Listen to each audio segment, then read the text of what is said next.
Hi, I'm Chichi Rodriguez right here at my home at Windermere. And as golfers, we're not all machines. When you're not a machine, you will hit the ball into trouble. Arnold Palmer does it, Jack Nicklaus does it, Bussy Zeller does it, Lee Trevino does it, and I do it. But most of all, most of you do it more often than we do. So what I like to teach you is how to come out of trouble. I'm also going to show you some trick shots today so we can have some fun. So let's go do it.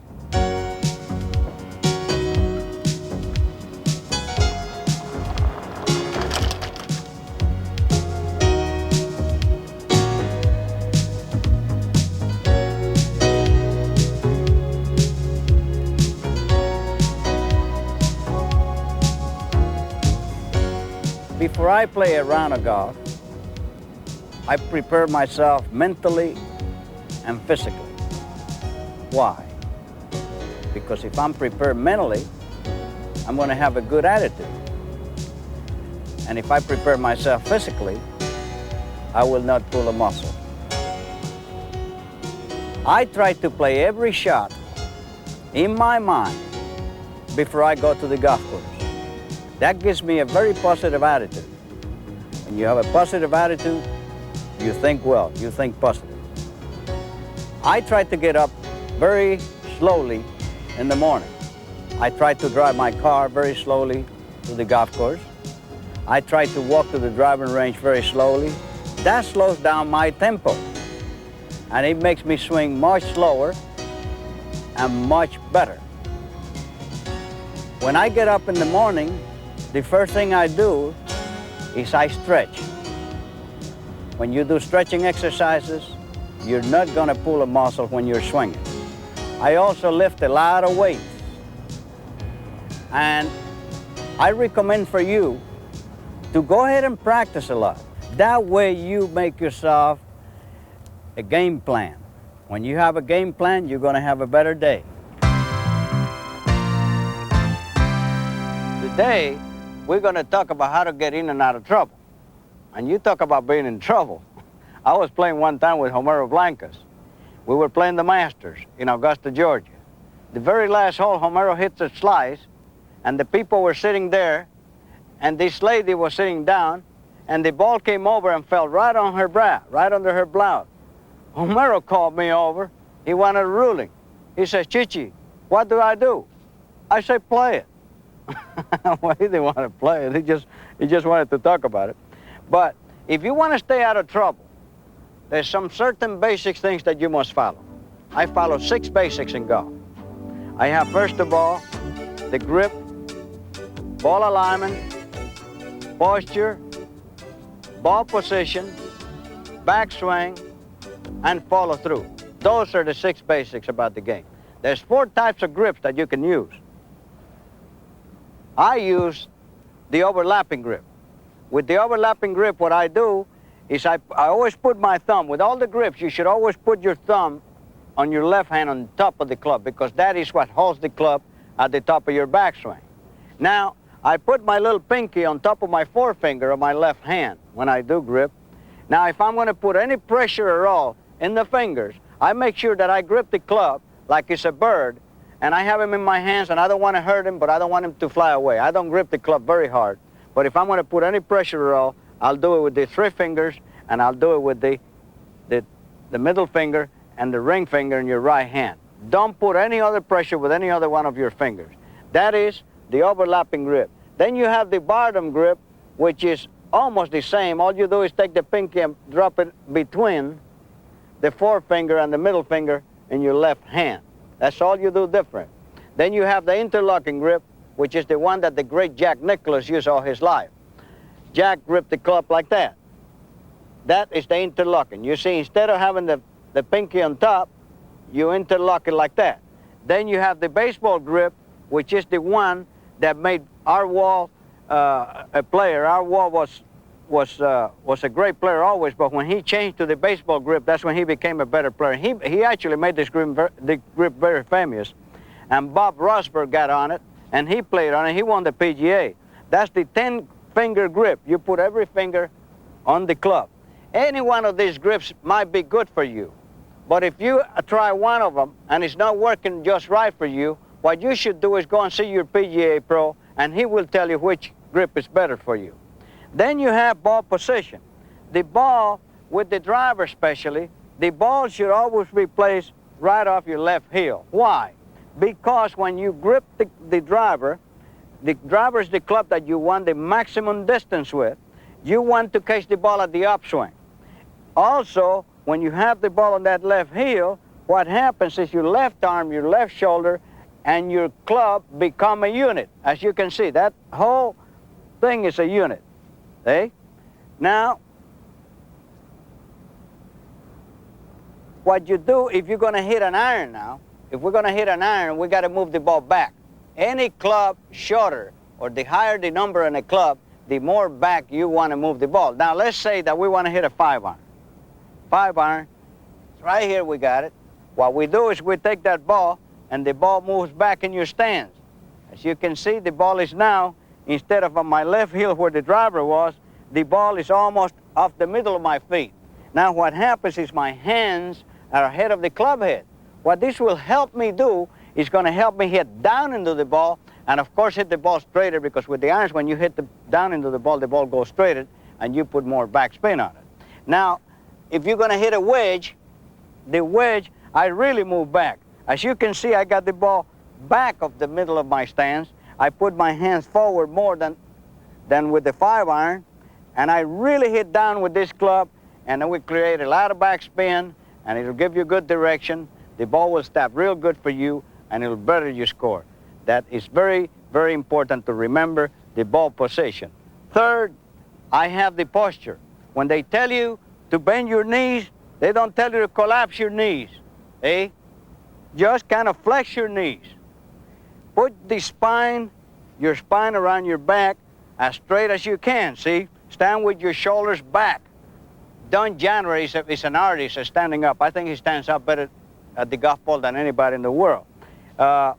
When they tell you that your feet should be the same width as your shoulders, I don't believe in that. I believe that a sumo wrestler put his feet very far apart for one reason. I think that they have a better foundation. They are stronger.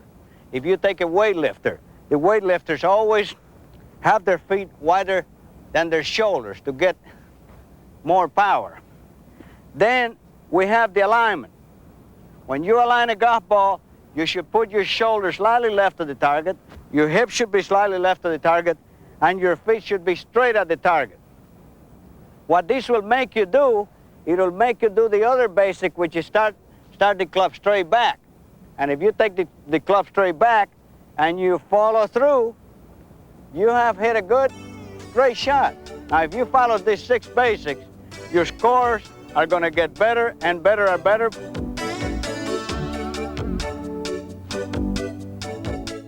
One of the ways to improve your game is to have more power, to hit the ball longer. But what causes power? See, mostly everything in life is a theory. My theory is that mass plus speed create power. Now, if I have a club that weighs 13.5 ounces and the swing weight is D2, and I swing the club about 120 miles an hour, I should be able to hit the golf ball about 265, 270 yards. But how do you get that speed? See, speed is created by movement, and the movement must be done with rhythm. The worst mistake that you make is that when you stand at the ball, you lay the club down, and then here you are. You have no movement at all. Now, you must have the movement to create the rhythm. If you take the great Jack Nicklaus, here's how Jack Nicklaus stands right here, and he looks at the target, and he starts creating rhythm with his head. Jack Nicklaus starts moving his head when he's standing right there. Then he kind of sneaks up on the ball. If you see the way Jack sneaks up on the ball, that's the way he does it. And he's always moving. See, because golf, the golf swing is like shooting pool. When you shoot pool to create rhythm, you must move the pool cue, then you shoot. You don't shoot from a still position. Now, the same principle happens with golf. Now, if you take Tom Watson, for example, Tom Watson, there he goes. That's the way he waggles. If you take Fuzzy Zeller, that's the way he waggles, see? And what I recommend for you to do is not let the club rest behind the ball. If you take me, for example, here I am, my club is moving, or my feet are moving, something is always moving, then I go back and I hit the ball. For the little guy to hit the ball further, what I recommend for you to do is to lift those weights so your forearms can get very strong, to get a very, very wide open stance, and to get a club that is a little longer, because we little guys don't have as much leverage.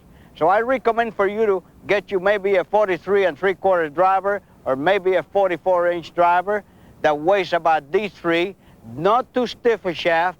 This will give you more club speed, and the more club speed you have, the further you're gonna hit the ball, and this will really improve your game, because it's easier when you're hitting wedges to the green than when you're hitting 8-irons.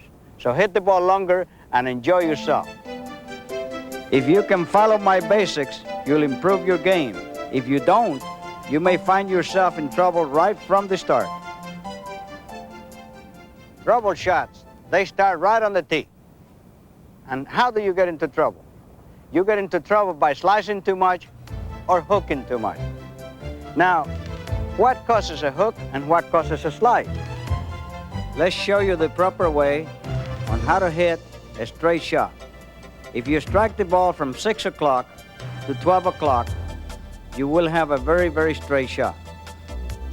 What causes a slice? You take the club on the outside, and then you come over the top, and you can see that the club goes across parallel, and you strike the ball at 5 o'clock to 11 o'clock, and that is what makes the ball slide.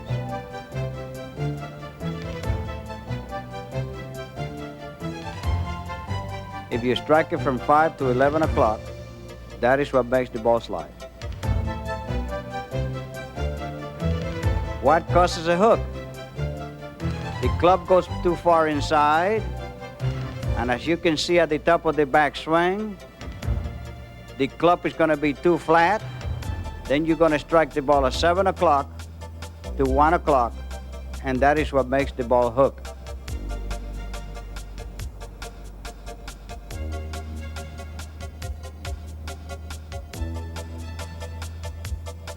If you strike it from 7 o'clock to 1 o'clock, the ball is going to hook. Now I'm going to try and hit a straight shot here. Here we go. Oh, but I hooked it. That's terrible. Now I'm really in trouble. But I know how to get out of there. So if I know how to get out of trouble, my game is always going to be good. You do the same. What a terrible lie. Arnold Palmer wouldn't have a lie like that. You talk about Arnold Palmer, how great that man really is. In 1962, I was playing the Denver Open. I came to the guardhouse, and the man says, "Do you have an identification?" This is a policeman now. I say, "Sir, I'm Chichi Rodriguez, the golf pro." He says to me, "You have an identification?" I say, "Sir, I'm Chichi Rodriguez, the golf pro." He says, "You have an identification?" I say, "Sir, I lied. I'm not Chichi Rodriguez, the pro. I'm Arnold Palmer's caddy." And he said, "Well, go on in." Now I lie like this. Don't try to be a hero out of here to start with. What you want to make sure you do here is you hit a nice shot where you can get into position of reaching the green on your next shot, because then maybe you can make a par. Now, when I have a situation like this, a terrible lie like this, the first thing I do is I look around to see if I have to stand on a golfer hole or stand on a fire ant hill, or maybe the ball is in there in a fire ant hill. If that is a fact, then you would get a free drop. Here's the appropriate USGA rule for this situation. See, the rules of golf were made to help you, not to hurt you. Now, actually, if this was an ant hill here, I would take a complete stand relief out of there, and then I would get a club length from there, which would give me a clear shot at the green. Now, this limbs here, it's illegal to push the limbs with your hands. You can't use your hands to better your lie. But with your feet and your body, you can actually, see what I'm going to do here. I'm going to take my head and put it under, because this is the only way I can hit the ball. I'm not doing this to improve my lie or anything, but I'm entitled to it, and I don't mind getting what I'm entitled to. That's what what America is all about. We get what we're entitled to. So now this limb has gone back. I step on this little limb here, and here I go, and I'm going to try and hit this ball so I reach the green on my next shot. And here we go.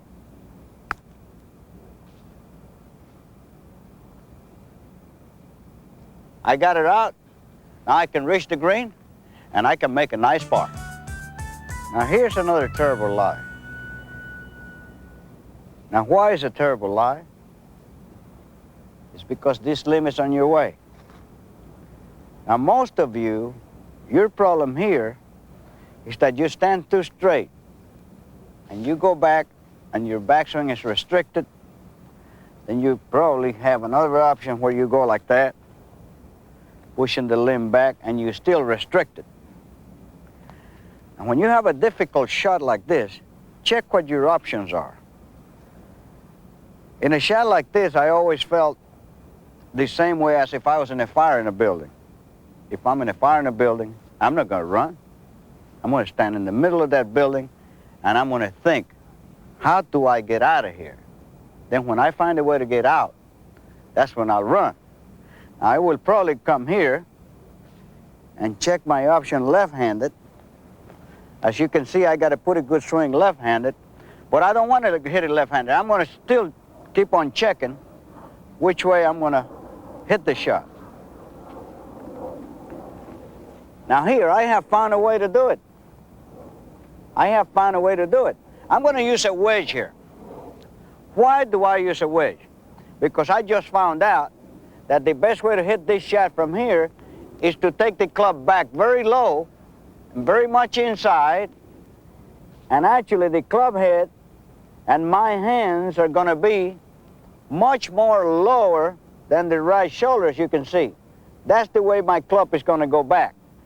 Now, I use the wedge also because it's got more loft.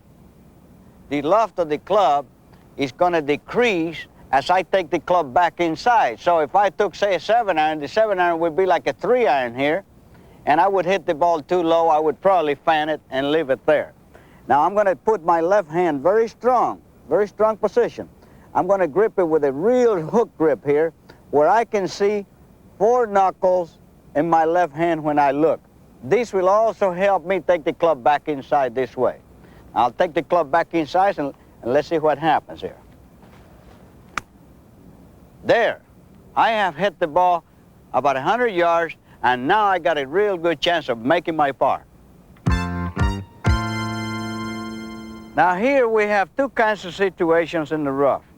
One is a terrible lie, one is a good lie. The good lie, you go ahead and hit it just the same as if you were in the fairway. That's a very, very easy shot. Now the bad lie, the worst that you can do here is to use a long iron. Suppose that you had 175 yards to go. Now why is bad to use a long iron? I'll show you why. Because if you take this iron and you go through this grass like that, there's too much resistance. Now you take a wood and you do the same thing and it goes freely through. Why? Because the wood is wider on the bottom than the iron.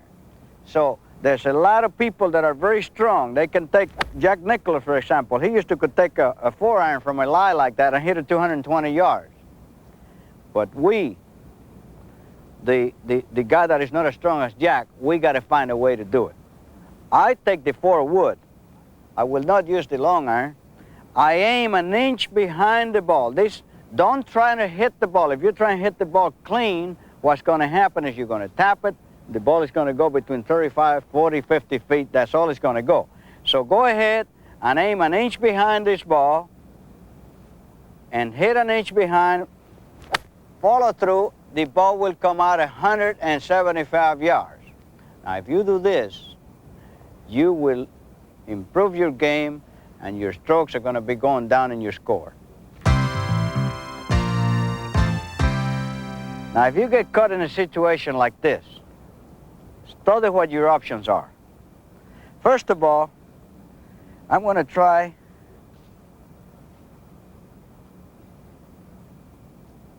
and hit this ball that way.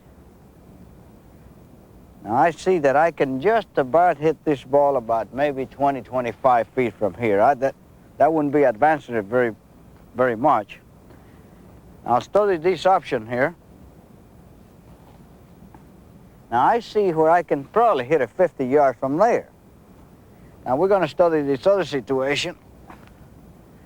And no way I can hit it that way. Now, me being me, I think what I would do is I would probably go ahead and hit this ball left-handed. Now, I'm going to use the pitching wedge or the sand wedge simply because they're bigger.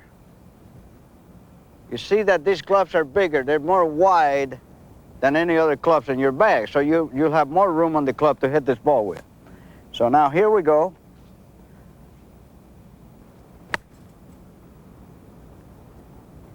That was a good shot. Now, I have a chance of making my par, maybe even a birdie. Here we have a shot out of the hard pan. But how do you play a hard pan shot? Actually, what I do is I want to make sure that I don't hurt myself when I hit this shot. Now, you never know what's underneath this ball. It might be a rock, there might be a root. So what I do is, instead of playing suppose that I'm going to hit the wedge here. First of all, every club should be struck the same. You should try and pick the ball clean, because you won't hurt yourself if you pick this ball clean. If you hit down into the ball, chances are you might hurt your wrist. So I play my normal wedge shot. I move the ball back behind the middle of my feet, as you can see, and I put my hands forward. I hit down into the ball. But in this particular shot, I do the complete opposite. I move the ball forward, and I put my hands back. Now they're level with the club head. My hands are level with the club head. I pick the ball clean. And when you pick the ball clean here, like that, oh, that was a good shot. You will never hurt your wrist.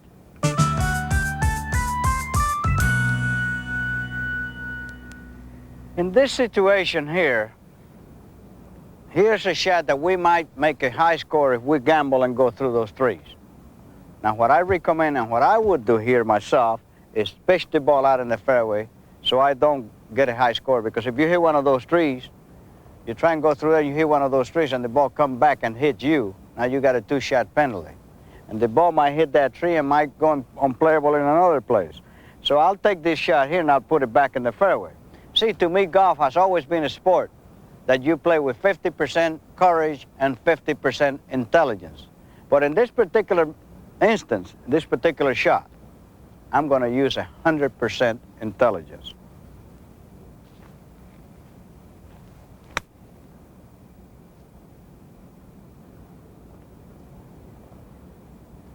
If you think like that, you're thinking like a champion. When you hit the ball into trouble, sometimes you end up in very peculiar places. I'm in a very peculiar place right here, right now. And the problem that I face is that I have all these loose impediments around my ball. Now, I have to make sure that when I move those loose impediments, I don't move the ball. Because if the ball moves, you have a penalty coming. And since golf is a gentleman's game, it doesn't make any difference if somebody's seeing you or not. You're supposed to call the penalty against yourself. Now, this twig here is on my way, so it's very safe for me to take it out, to remove it. Now, my ball has a move. Now, I'm going to try and move this one here, this cone, without moving the ball. Now, the ball doesn't look very stable, but I did get it out. The ball didn't move. Now, if I try to move this twig here, the ball will move. So I think I'm better off leaving that twig alone. And what I'm going to do here when I'm going to hit the shot is I'm not going to ground the club, because if you ground the club, look what happens. Now the ball moves. When the ball moves, you got a penalty coming. So I keep the club up in the air like Jack Nicklaus. Jack Nicklaus has never, ever grounded his club when he played golf. And sometimes that's good not to ground the club, because if you haven't grounded the club and the ball moves, it's no penalty. So unless you have picked some impediments, other loose impediments around the ball. Now, anytime the ball moves then, you have caused it to move, so that's a penalty. So now here we go. What I do is I go ahead and hit the whole twig, and I hit a good shot. The rules of golf were made to help you. So if you follow the rules, you will play better golf, and you will never have to explain anything. Play by the rules, live by the rules. You'll be a champion when you do that. Here I have a situation where I'm supposed to hit this ball from here that way. Now, I remember in 1985, I was playing with Johnny Miller at Hilton Head, Harbor Town. At the 17th hole, Johnny Miller hit the ball against the fence on the left. Actually, it was a pole there. And he was against that pole, and there was no way that he could have played the ball unless he played that shot the same way that I'm going to play this one. Johnny hit the ball into the stake, and the ball ricocheted back, and he went about 3 feet from the hole. That's one of the greatest pars that I have ever seen in my life. Now I'm going to try and hit that same shot for you here, and there. Now if you can learn to hit those shots, you can save a lot of strokes. This is another trouble shot that we faced in a round of golf with. A long fairway bunker shot. This is a very easy shot if you know what to do. Now the problem with most amateurs, what they do here is they take their feet and they dig them in too deep. When you dig your feet in too deep, what happens is the club becomes too long for you. So if you happen to dig your feet 3 inches, make sure that you choke the club down 3 inches. I prefer to play this shot here where I don't move my feet at all. Because when you turn and move your feet in sand, you lose your footing, and of course you're going to tap the ball and you're going to hit it fat. So now if you watch my foot action, there's going to be none. When I hit this shot, I kind of hit this shot with my shoulders and my forearms like that.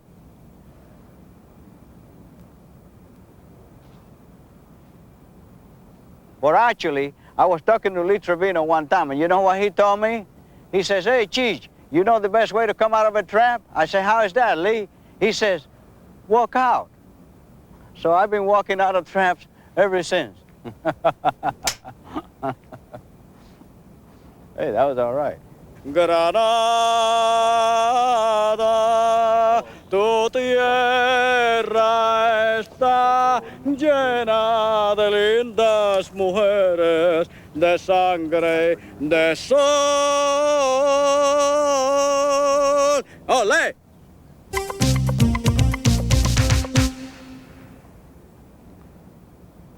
Even when you hit the ball straight, you can get into trouble. Now here I have a side hill lie where my feet are going to be below the golf ball. Now what this is going to make me do, if I take a whole hard swing, is going to make me pull the ball. It's going to make me hit the ball to the left. The key to this shot is balance on your feet. Now I don't want the ball to go to the left, so what I'm going to do is I'm going to stand a little closer to the ball. I'm going to try and put more weight on my toes, because if I put more weight on my toes, now my heels get higher and I got more of a level lie. I'm not going to try and swing the club back very high. What I'm going to do is I'm going to try and swing the club back a little flat. So I get the swing at the same level as the ground, almost at the same level. I will not hit the shot very hard, because if you hit it hard, you're going to, of course, pull it. So I go ahead and hit it nice and easy, and the ball goes very straight.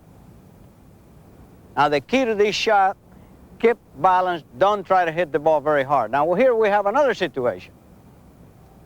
Now in this situation, my feet are above the ball. Now this ball is going to have the tendency to go to the right. I don't want it to go to the right. Now the more weight you put on your toes here, the more forward you're going to go. So to get planted, to get good balance, you must put your weight on your heels. Here again, don't try and swing very hard. If you try and swing very hard, chances are you're going to hit behind the ball, and the ball is going to squirt to the right. Choke your club down. Hold your club down about 2 inches, and keep that weight on your heels at all times. Swing nice and easy, and the ball will go nice and straight. Again, the key to this shot is to have good balance. If you have good balance in this shot, you're going to hit them real good, and the ball is going to go straight for you. Now here again we have a shot where I have hit the fairway. Your luck is running bad sometimes. You hit the ball in the fairway, and it falls right in the divot. So now what do you do out of a divot? What you should do is, let's suppose that you have a 190-yard shot. Take yourself a 4-wood. I take the 4-wood. Now the worst mistake that you can make in this shot here is to try and get the ball up in the air. Here again, you have to hit down into the ball. And when you hit down into the ball will get up in the air. Let the left of the club do it, and the ball will get up in the air, and you'll hit a good shot in this manner. Make sure that to hit down in the ball, what you do is lift the club up a little bit on your backswing and come straight down into it, and the ball will come out of there like a rocket, like that. Well, that's a beautiful shot. Now you see, if you know how to hit these shots, golf is a better game for you, because golf is a challenge. And that is what you want. You want to be able to answer to the challenge. When you have the shot, you got it all. You're a champion. You're number one. Now, when you hit the ball in the water like this, there's 2 or 3 things you wish you were. First of all, I wish I was Moses when I go in the water like that. Then, of course, I wish I was Jack Cousteau or Lloyd Bridges. Sea Hunt. Remember Sea Hunt? H2O, that's water. That's a terrible place to go. But if you know how to get out of there, how to hit the shot, you can get out without much trouble. All right? Now, here's what we're going to do. First of all, when you go in the water, let me give you a nice tip. When you go in the water, put your rain suit on. I've been lucky here that I'm going in this direction. The hole that I'm going is in this direction, but if the hole would have been in that direction, I would have had to stand in the water. Whenever you go in the water, never take off your shoes, because there might be a broken bottle in there. I remember one time Tony Lima, he took his shoes off. He was leading the tournament in Palm Springs. There was a broken bottle. He cut his foot. He couldn't continue the tournament.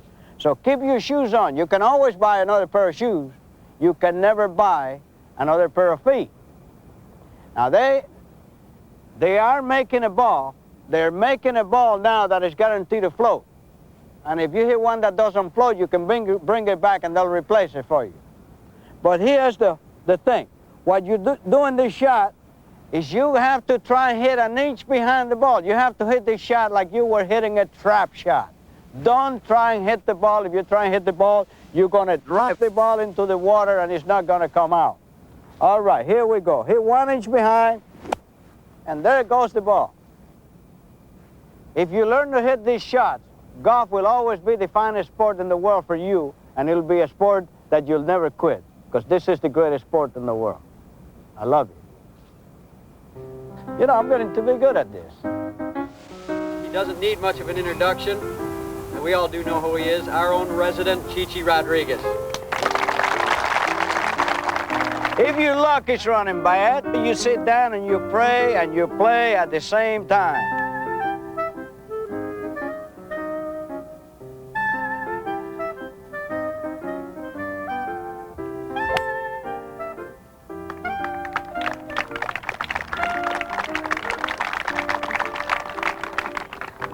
Thank you. And then if you're old, if you're getting old,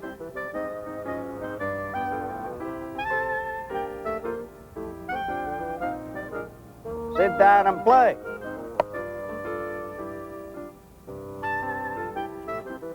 And when you play from a sitting position, you must play an open stance.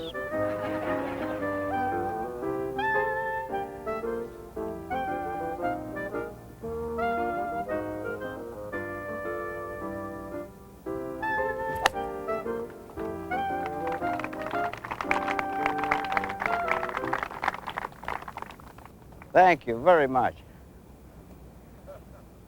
Now I'm going to try the impossible here. I'm going to slice a ball, and I'm going to hook a ball, and I'm going to make him collide with me there. All right, here we go. We're going to hit the slice first, because the slice goes a little bit slower. Slide, and then the hook. There they go. There they go. Oh, my word. Huh? Thank you. You can clap a little louder, you know. Thank you.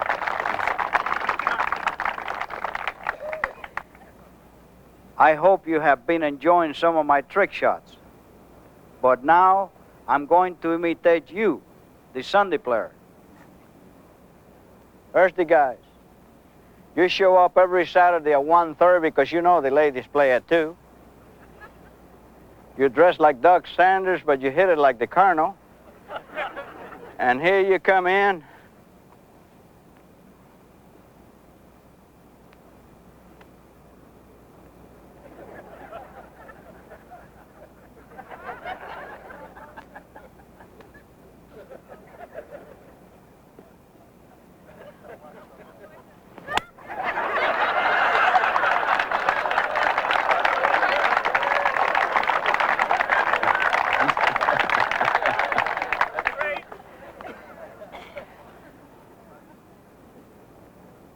And then the ladies show up.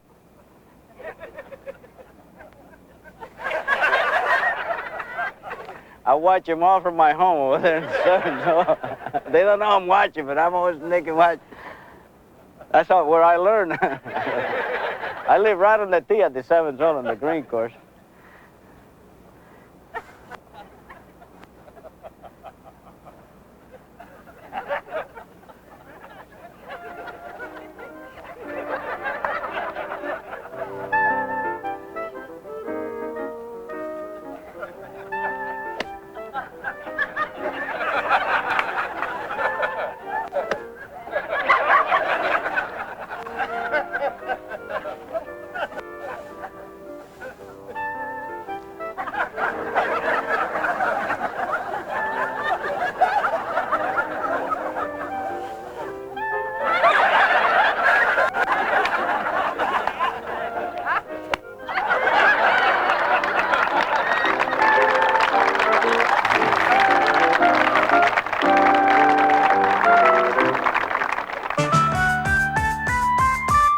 Boy, am I in some kind of trouble here. The mistake that most amateurs make in this shot is that they try to get the ball over the trap. You don't want to try and get it over the trap. Let the club do it for you. The loft of the club is going to get the ball there for you. Don't grip the club very tight, because if you grip it very tight, you're going to hit the ball too low, and it's going to come out too hot, and it's going to go over the green. So grip the club a little bit lighter than normal, and take a smoother swing. Don't rush the swing. And if you do that, the ball is going to come down nice and soft. And of course, you can make your par, and if this is a par 5 and you're here in 2, you can make yourself a birdie. This way. Let me show you. Nice and loose. Take your time. And swing it nice and smooth like that, and watch that ball step. Now, if you do that, you're going to play better golf, and you're going to score a lot better. And of course, when you score better, it's more fun. It's easier to drive home that way.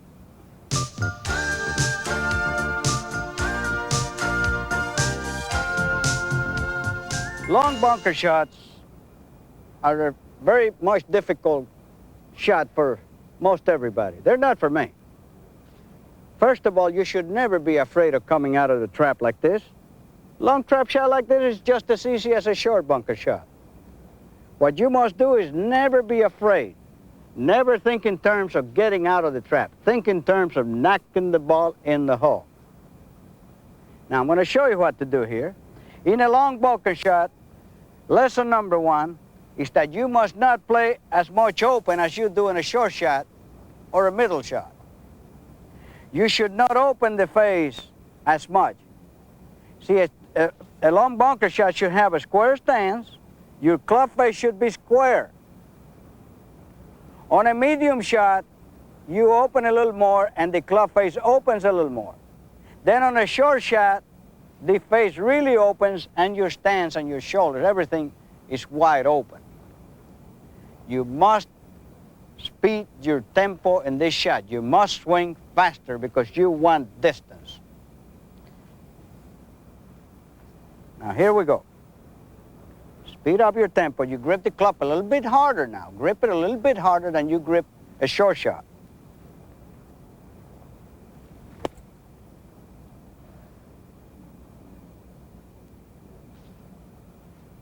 We just hit a wonderful shot there. And if you know what to do, there's not such a thing as a hard trap shot. I got legs like a canary, and any canary should be able to sing. As a matter of fact, I was standing one time at home, and one of the reasons I don't wear shorts is because this lady looked at my legs, and she said, if I had legs like you, I walk on my arms. I couldn't believe it. She told me, she says, sew your legs for non-support. In contrast to a long bunker shot, this is a short bunker shot. Terrible place to be if you don't know what you're doing. Now the difference between a short trap shot and a long trap shot, remember, I'll show you in a long trap shot your club face was square. On the short shot here, we're going to have the club face open like that. In the long bunker shot, we had a square stance to the flag like that. The feet, the hips, the shoulders were aiming at the pin. Now, my left foot are aiming way left. Both of my feet are aiming way left. My hips are way left, and my shoulders are way left. Because what you want to do in this shot is you want to cut across the ball. Now, don't grip the club tight here. Grip it very loose. And in contrast with the long bunker shot where you had a fast tempo, your tempo is going to be very, very slow. As you can see here, my club goes outside. My tempo is very slow, and there goes the ball right next to the hole. That's a beautiful shot. If you know what to do out of here, trap shots are going to be a lot of joy to you. Now here we have two types of trouble shots. This ball here is partially buried under the lip, and this ball is completely buried up the hill. They're both uphill shots. Now, the worst thing that you can do here is to lift the club on your backswing. If you lift your club on your backswing, you're going to just kind of pop the ball and leave it here. The ball is going to run back in the trap. So what I do in a trap shot like this, first of all, I choke my club down. Don't hold the club too long, because if you do, your weight is going to get on your heels and you're going to lose your balance. So try and put your weight on your toe, right here in your left foot. Dig a hole and put your weight on your left toe. Take the club back as much the same as the slope is, see? Take the club back low, and then try and keep the club going into the slope here. Don't try and hit up. If you try and hit up, you're going to tap the ball, and here again, the ball is going to hit the lip and bounce back into the trap and maybe hit you and get you a two-shot penalty. So now watch. I take that club back nice and low, and there she goes. Nice shot next to the pin. Now this shot here, you need brutal strength here. There's only maybe Jack Nicklaus and Andy Bing can get this ball out. Over here, you have to hit with a square face and try and hit it as hard as you can. And look what happened. I left it in the trap because I'm not strong enough to hit that shot. So I went to Puerto Rico and I studied that shot because it cost me a tournament, believe it or not. I lost the tournament in Sacramento one year because I plugged my ball under the lip and I could not get it out of the hole that it was in. And I made a 5. I made a double bogey in this par 3, and it cost me the tournament. I think I lost the tournament by 1 shot. So I went home and I studied this shot, and what I came was with the conclusion that instead of hitting the ball with the whole club face, like that, I would change the club and hit it like this. Now, over here, I have, if the toe of the club goes into the sand, I have very, very little resistance. So it should be able to go through nice and easy like that.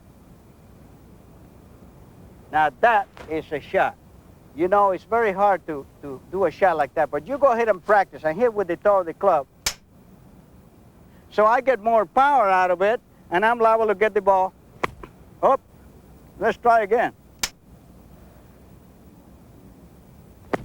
Oh my God, it ain't working now.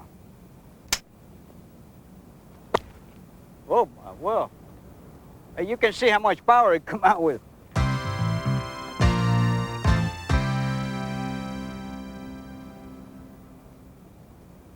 Wow. Tough fly, isn't it? This is really a trouble shot. Now, you can have a good attitude and hit a good shot out of here, or you can have a bad attitude and hit a bad one. First of all, you're going to feel like you got robbed because the ball stayed up there. You wish you had rolled down in the sand. You would have had an easier shot. But what if this was water? Now, you can't stand there. But there's two ways of hitting this shot, and most likely the way you will hit it is that way. Now, coming out of that mound, that might be what will happen is that you will pull it because you got that side hit lie.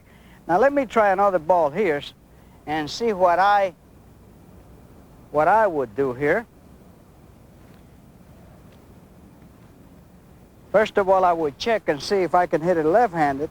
But hitting the ball left-handed, you always are taking the chance that you might hit the ball on the toe or the heel, and the ball comes toward you and hit your foot or hit your leg, and you get a two-shot penalty. But there's another shot we can play here. You take the club, you turn it sideways, turn it upside down like that.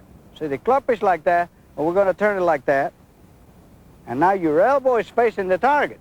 Remember, your right elbow is facing the target, and you go here and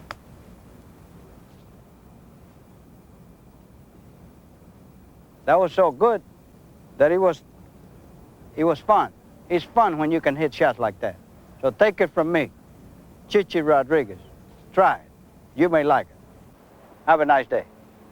That came out good. Well, when you hit bad shots, you get into trouble. And you talk about trouble. When I was in the United States Army in Fort Sill, Oklahoma, I used to play golf. I was put in duty for golf every afternoon. And I used to play a lot of golf with this sergeant. And sometimes I used to tell him, I said, look, Sarge, I'm going to give you 2 shots aside.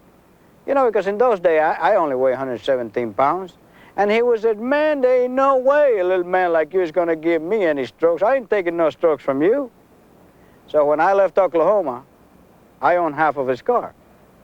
Of course, a car in those days used to be worth $40. But you talk about troubles. Look at this shot. This is really a trouble shot. Now, this is one of the times in my life that I don't like Christmas. Look at that Christmas tree right on my way. What you don't want to do here is hit that tree. See? What you have to do in a shot like this, first of all, is your club selection. You got to take your time making your club selection. Make sure that you use a sand wedge. Why? Because the sand wedge has got more loft than any other club. Now put your weight on your right foot, because when you put your weight on your right foot, what's going to happen is you're going to catch the ball on the upswing, and you're going to send the ball up in the air, make it drop nice and soft. Don't grip the club too tight. You don't want to put the weight on your left foot, because if you put the weight on your left foot, what's going to happen is the ball is going to move back in your stance, and you're going to hit the ball too thin, and you're going to hit that tree. And if you hit that tree, now disaster is facing you. So what you want to do, this might even be the last hole. Now, if this is the last shot you have to go home happy, you want to be able to hit a good shot. So here we go. Keep that weight on that right foot at all times and swing nice and smooth. And there goes the ball right next to the pin. I got a birdie. I got a birdie. I haven't seen a bird since I was in England, long time ago. I love you, that's a beautiful shot, darling. Now, when you get bad bounces in the golf course, your ball is going to end up in a lot of peculiar places. You're going to get some good breaks and some bad breaks. But you must be prepared to play every shot in the book. Here we have a shot where the ball is cut between the frog hair and the apron. Now, what you don't want to do here is to try to hit a normal chip shot, because if you try and chip this shot, what you're going to do is you're going to chili dip the ball. By chili dip, I mean you're just going to hit it and it's just barely going to move. There's two ways to play the shot. Most of the young pros on tour, what they do is they take a sand iron. Now, you want to take the sand iron on this particular shot because the sand iron has got a bigger flange than all the other clubs. You also have a leading edge that is a little duller than most clubs. Now, put your hands back and you're going to strike this ball just like you struck a putt. Actually, what you're going to do is you're going to scald the ball like that. Pretty good shot. Boy, even I like that. I'm going to show you my way. The way I have played this shot since I was a kid, I always figure what you really want to do here is to strike the ball first. Don't hit the grass first. I move way forward. As you can see, my right foot is past the ball now. My hands are going to be, my left hand is going to be past my left shoe. My hands are way forward. Now what I'll do here is I'll pick the club straight up and I'll hit the top of the ball. I kind of tap the ball like that.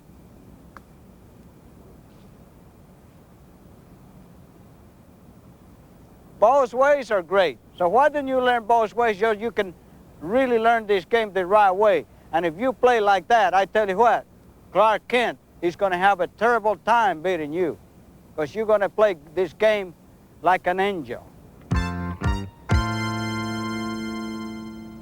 A short putt.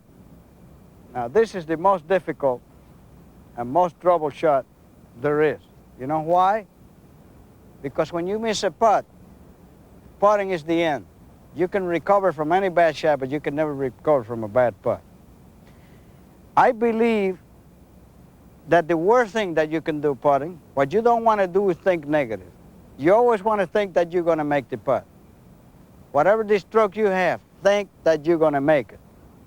Me, myself, what I try and do is I try and put more weight on my left foot when I putt, and I try to hit the top of the ball like that.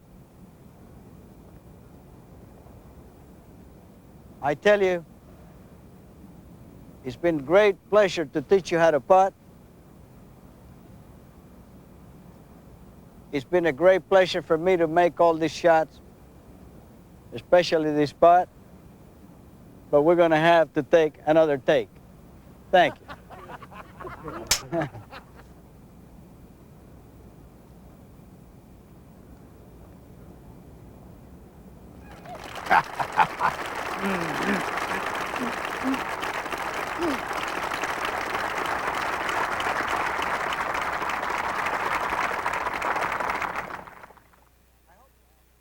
What really turned me on into golf was I went to New York on a vacation to see my mother, and I thought my mother was rich, you know.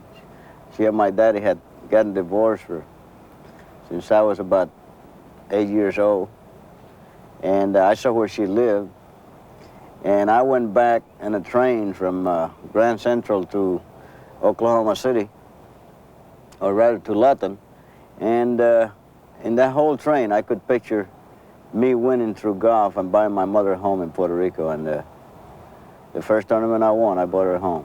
When I was 4 to 6 years old, I had rickets. Rickets is a very wicked disease that kids get from hunger. And old people get it too, you know, if they don't eat enough. That's one of the reasons my hands are all curvy like that, you know. But in a way, that's a blessing, because my hands are like that. But if I close this one, and I put this one just like it is, and I close it, it becomes a perfect grip. The doctors gave me 6 months alive. They told my mother that in 6 months I would die. My mother took me home and created her own medicine out of plants. She gave it to me, and here I am. The relationship with my dad, I think my dad was a diamond that was never cut. He liked the fact that I brought him every penny that I made caddy, and I brought it home. You know, he was an amazing guy. One time I came back from school, and I said, Dad, I want to talk to you. And all right. So we sat down very privately. He never talked or corrected any kid in front of the other kids. He always took him aside. And I told him, I said, Dad, I have a problem, you know. He said, what is the problem? He says, I told him, I said, I don't want to go back to school. He said, what? I said, I don't want to go back to school.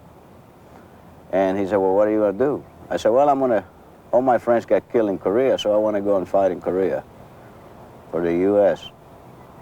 And he says, well, I was 16 years old then. And he looked at me, he says, son, he says, you know, people that don't go to school are going to have to work hard all their lives like me, you know. We kind of become kind of bums. He said, but you're a young man, he says, and you have made a decision. Whether it's the right decision or not, you have made it, and you're going to have to live with it.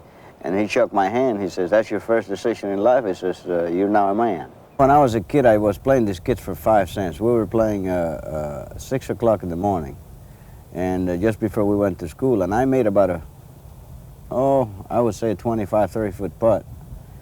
In those days, it looked like a 60-footer, but I imagine it was 25, 30 feet. And as I went to get the ball out of the hole, there was a toad in the hole. And the toad hopped out, and so did my ball. Now, the rule says that in order for a putt to count, the ball must be in the bottom of the hole. My ball never hit the bottom of the hole. So after that, I started putting my hat over the hole to make sure that the bird wouldn't fly out. You know, with us Spanish people, everything revolves around a ring. I thought the hole was the bull, and here I got this sword, which is the putter. When I make a putt, especially a bird or an eagle, I pull the sword out of the scabbard and I stab the bull. Then I take my handkerchief out and I dry out the blood. Then I take the sword and put it back in the scabbard. You know, I live my life by a philosophy that when you die, what you take with you is what you leave behind. And on my way up, I had people like Ed Dudley and Pete Cooper and Rusty Gilbert and George Teal and the Teal family in Puerto Rico, Luis Guillermetti, a good Puerto Rican, Hugh Robinson, a guy named Gim Biesenbach. They helped me as a young man. They helped me come up in society and set my mark. And what I like to see is all the kids, not only in the United States, but throughout the world. I would like to see the kids, especially in the United States, to rise and grow up and be able to do their mark in society, to be part of the society, to be the Arnold Palmers, to be the Jack Nicklaus, to be the Fussy Sellers, to be the Dean Beamans, to be the Reagans, to be the Jimmy Carters, to be the Abraham Lincolns, and maybe even to have one of them grow to be like me. I hope you enjoyed my tricks, and I hope you improve your game. I'm going home now. Mi casa es su casa. My home is your home. Don't sell it.